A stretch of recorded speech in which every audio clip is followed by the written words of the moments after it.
Hoy trataremos de sintetizar, rememorar y recordar 110 años del comienzo del proceso de generalización de la enseñanza secundaria en nuestro país, que marca un antes y un después en la educación. Hacia 1910 el Uruguay estaba ostensiblemente centralizado en la capital desde el punto de vista social, económico, político y cultural. El Decreto de Ley de Educación Común de 1877, promovido por José Pedro Varela, establecía la obligatoriedad de la enseñanza en español en la educación primaria pública en todo el territorio.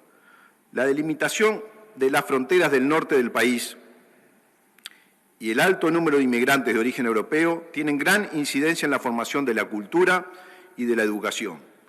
Destacadas personalidades de la época, como Juan Zorrilla de San Martín y José Enrique Rodó, realizaban diferentes debates sobre la relación nación-lengua a principios de siglo. Rodó alertaba de la llegada de inmigrantes iletrados desde Europa. Esta postura le permitió concebir la educación y la lengua como elementos fundamentales para la unidad de la nación. Cuando en 1911 José Valle y Ordóñez llegó a su segunda presidencia de la República, dispuso una serie de transformaciones que consolidó el Estado al tiempo que seguía recibiendo inmigración proveniente de Europa. Los años 1911 y 1912 serán definitorios para la extensión de la enseñanza secundaria en el país. Es durante este proceso y una vez legitimada la lengua como parte del proceso de generalización y modernización de la educación que llegamos a la ley de creación de los liceos departamentales. Hecho de gran importancia porque significó la extensión de la educación secundaria pública en el interior de la República. La enseñanza en la educación secundaria fueron marcados por los principios de la educación bareriana, pública, laica y obligatoria. El 30 de diciembre de 1911, la Asamblea General aprobó la Ley 3.939, que fuera promulgada el 5 de enero de 1912 por el Poder Ejecutivo bajo el gobierno de José Valle y Ordóñez, creando 18 liceos de enseñanza secundaria que disponía se instalar en las capitales departamentales donde existiera, a juicio del Poder Ejecutivo, población escolar suficiente para justificar su formación. En ese mismo año, los departamentos de Canelones, Cerro Largo, Colonia, Flores, Florida, La Valleja, Paysandú, Río Negro, Rocha, Soriano, Tacuarembó y Montevideo creaban las escuelas de estudios secundarios que se denominaron liceos. También en 1912 se aprueba la ley destinada a fomentar la integración de las mujeres a los estudios secundarios.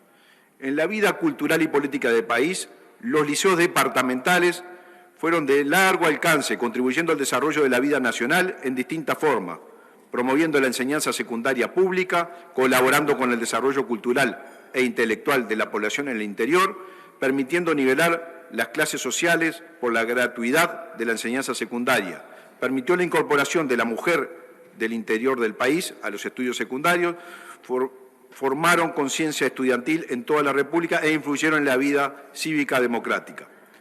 La instalación de los liceos departamentales trajeron rápidas consecuencias sociales y políticas, plasmadas en las elecciones de 1925, lo que llevó a una renovación del Consejo Nacional de Administración, del Senado, de la Cámara de Representantes, de las juntas electorales y de las autoridades departamentales. Es un hito político en la historia del país, la extensión de los estudios secundarios, por lo que significó mayores posibilidades de nivelación cultural y movilidad social, y tendió a uniformizar las oportunidades y la generalización de la educación secundaria pública.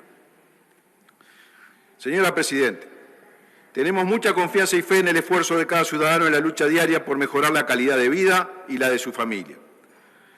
La importancia de una mejor calidad en la educación, con mismas oportunidades y que las diferencias sean, como versa nuestra Constitución, solo por sus talentos y virtudes. Desde nuestros orígenes en el movimiento social artiguista consideramos esencial realizar una transformación en la educación, un necesario mejoramiento de los niveles de aprendizaje en educación primaria y disminuir la alta deserción en la enseñanza media. El único camino para salir de la situación de vulnerabilidad social es ofrecer los conocimientos necesarios para un desempeño en el mundo laboral y, por sobre todo, que lo formen en el respeto de las normas de convivencia con los ciudadanos. En otras palabras, un volver En otras palabras, un volver a los conceptos de aquellos pioneros que hace 110 años legislaron con criterios de generalización e igualdad. Sean los orientales tan ilustrados como valientes. Muchas gracias. ¿Dónde quiere que se envíen sus palabras, señor senador?